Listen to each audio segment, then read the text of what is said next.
lambs. Oh.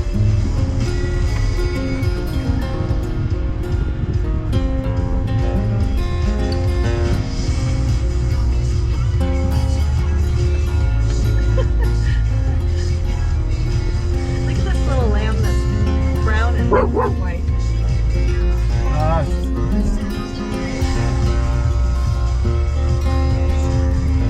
And we got lambs. All over. Let's see if we get the lambs out of our way here.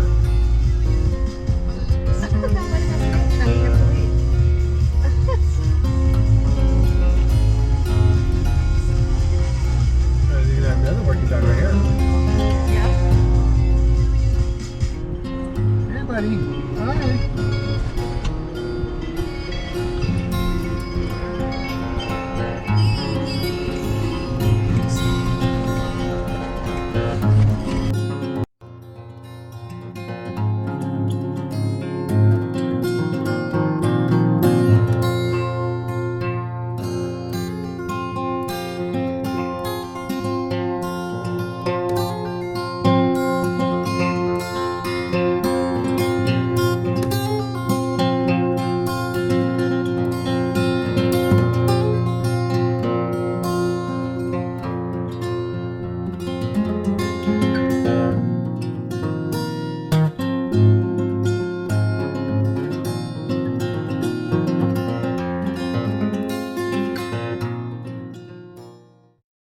And we got us in here with the dogs.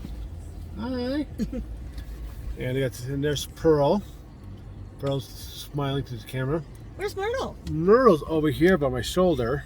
Myrtle. There's Miss Myrtle. Look at Myrtle. Hi, Myrtle. Yeah.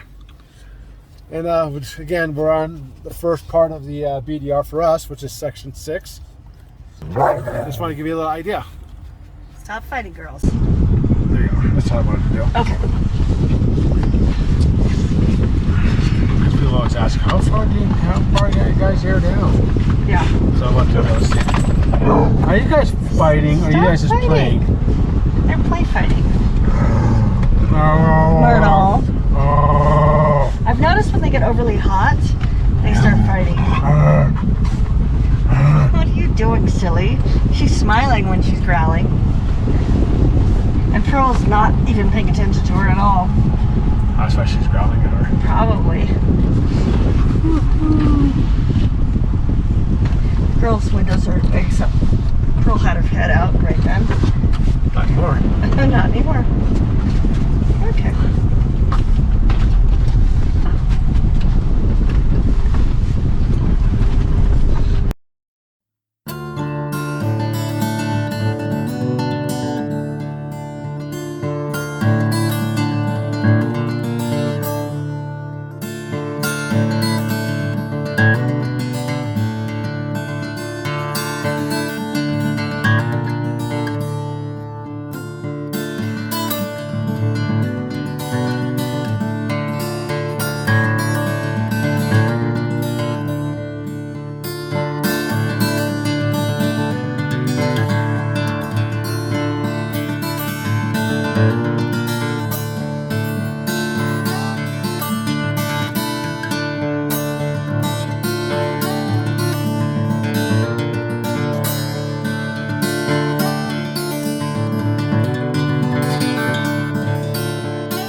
Hey there, everyone. I'm just figure I'd make this quick little intro video for us because we never really talked about who we are.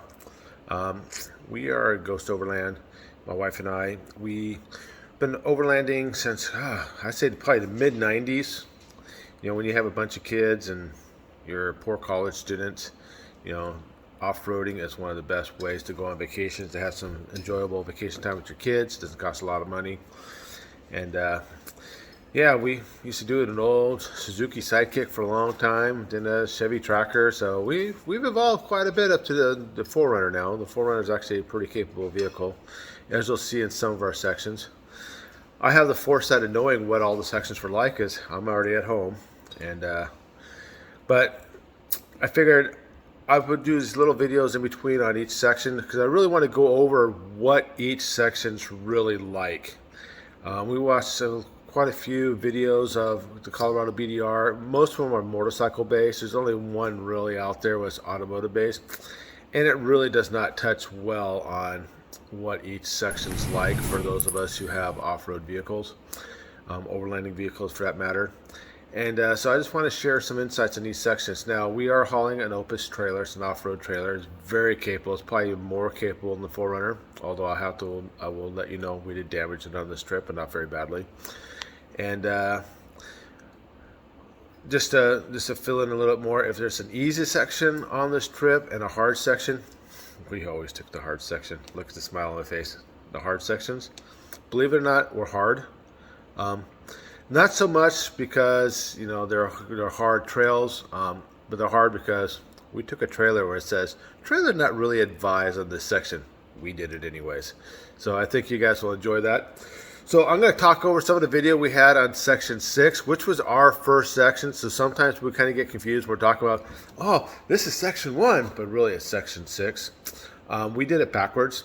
So if you guys are watching this, section 1 all the way up to section 6, watching it the other direction, just know we started in section 6 and finished in section 1. We are from the greater Pacific Northwest area. We live in Washington State. My wife and I are both professionals. My wife works in school administration, and I'm in the medical field. Not really divulging too much what we do for personal life, but it does allow us the opportunity to go out and have fun, especially during the summertime. So I'm going to kind of fade over into some of the video and talk about how the trail is on section 6 and talk about campsites and everything else. So you're going to stop looking at this ugly mug and let's take a look at some of the trails, and I'll talk about it while you're watching it. Thanks. Okay, so this part right here is actually Steamboat Lake. I'm pulling into this little ranger area to go into Steamboat Lake. I just put this part of the video in here because if you're planning on camping on this section, this is the only place to camp. There's another campground not too far from here, but it's an actual campground. You have to get a reservation to stay at. There is no dispersed camping on section 6. Pretty much the whole trail on both sides of the trail is privately owned. For if I say good 90-95% of section 6, so you're not going to find any dispersed camping at all in this section. So I just put this little piece in here. I can show you a lot of video of us driving on the road. We have a GoPro camera coming out the front windshield, and you're going to see a lot of this type of videos on all 6 of our sections. I try not to show as much as possible. I try to get other videos as well, some drone footage and things like that. But in this section, there's nothing exciting. Here's a nice smooth dirt road that you can see us driving on. I say about 95% of this section's like this. It's really nothing really to write home about. It's kind of crazy. Now I put my hand in front of the camera sometimes because I say, hey, I'm going to talk over this section, so it's something important to listen to.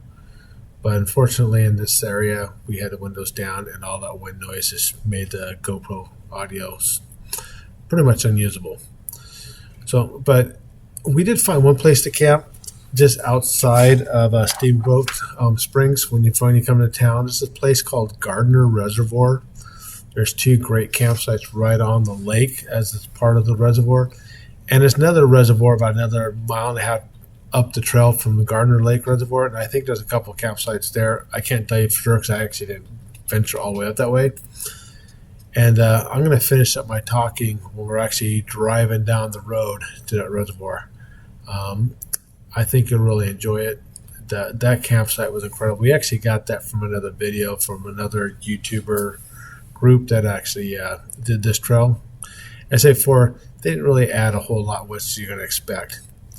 One thing I can say about section 6, if you have limited time, you can only do part of the Colorado BDR. Leave this part out.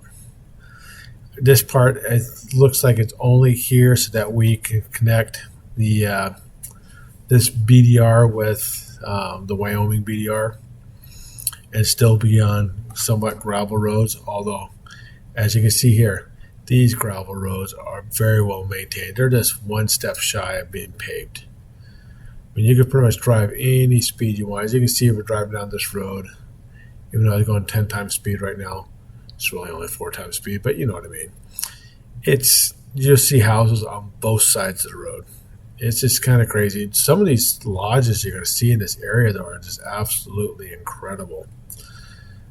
But you're not going to have any place fun to really get out and explore. Just drive down this dirt road. Now, if you're starting from the south end and then going to finish up by Wyoming, there's a couple of good campgrounds and a couple little towns not too far off the beaten path once you get to the north side. I can't think of the name of the towns right now. But instead of heading left when you get off this trail to head towards the Wyoming BDR and you head right, there's a town not too far away. And there's a bunch of campgrounds in that area, which would be really nice to stay at. So if you're just going to drive through here and just find a nice campground at the top end, you can go ahead and do that. But as I said again, if you're planning on finding a place to disperse camp on this section, you're really not going to find anything. So this is what you're going to get. You're going to get 100 miles of this type of situation on Section 6. Again, really nothing to write home about. Section 5 gets better, so don't worry. Look forward to the next video. But this is the only section that's really poor like this. In the next part of this video, I'm going to be talking about our going up to our campground. So hopefully you enjoy that.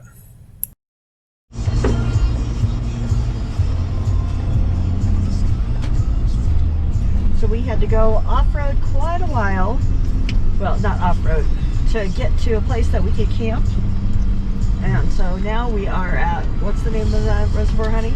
Gardner Reservoir. Gardner Reservoir. It's about an hour away from Stagecoach Springs. Then we'll be going back there tomorrow to get back on the trail. But this is the first true overlanding trail we've taken. Yeah. And I didn't even air down for this part. Yeah.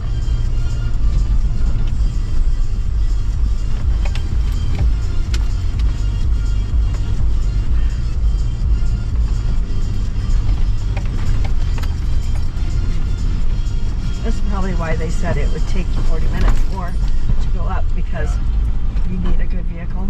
Yeah.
the name of this reservoir, honey?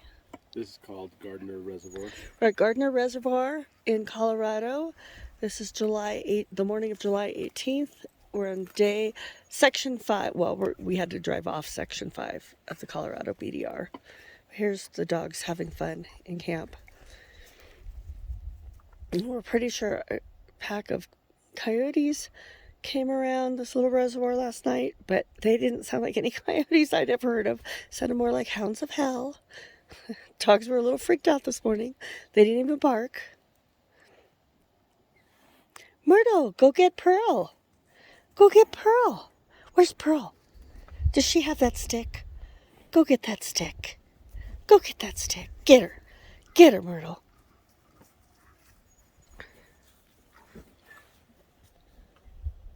It's going to be 90 degrees in Jimson today.